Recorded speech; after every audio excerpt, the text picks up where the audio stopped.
শুভ রথযাত্রা। আজ শুভ রথযাত্রার দিন চলে গেছিলাম আমাদের কোম্পানির যিনি ওনার তার একটি নতুন রেস্টুরেন্ট ওপেনিংয়ে। অর্থাৎ শুভ কাজ শুভ দিনে করতে হয়, এটা আমরা সবাই জানি। তাছাড়া সেদিন অনেক উদ্বোধনী অর্থাৎ ওপেনিং অনুষ্ঠান সেদিন কিন্তু ছিল, যেমন দুর্গাপূজার খুঁটি পুজো থেকে শুরু করে আরও অনেক কিছুই। ভিতরটা আমি দেখানোর চেষ্টা করব। ভিতরে যখন অঞ্জলি হচ্ছে, আরতি হচ্ছে, তখন সুন্দর মনে হচ্ছিল যে অনেক দিন পর বাইরে কোথাও, মানে নিজের কাজ ছাড়া, মানে নিজের বাড়ির কাজে ছাড়া অন্য কাজে এইভাবে উপস্থিত থাকতে পেরে খুবই ভালো লাগছিল। এই রেস্টুরেন্টটা দেখতে পাচ্ছ, এটা হলো স্যারের মানে ফ্যামিলির সবাই। এখানে ওই হোম হচ্ছে, যেটাকে আমরা মানে অনেক সময় অনেক বড় জায়গায় হলে যজ্ঞ হয়, ছোট জায়গার মধ্যে হোমই বলা হয়।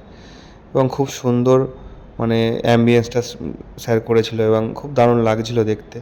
আর ব্রাহ্মণের মন্ত্র করছিল এবং ফ্যামিলির লোক এখানে অঞ্জলি দিচ্ছিল।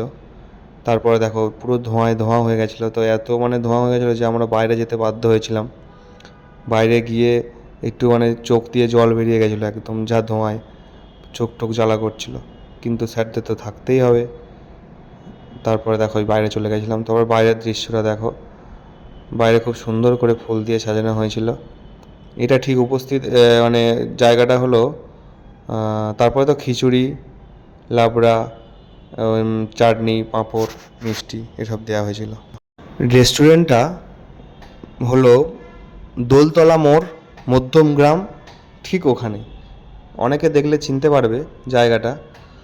গ্রিন পার্ক মেন্টাল হেলথ যাই হোক একটা আছে, এর সামনেই একদম। রেস্টুরেন্টে সবাই ভিজিট করো, অবশ্যই অবশ্যই।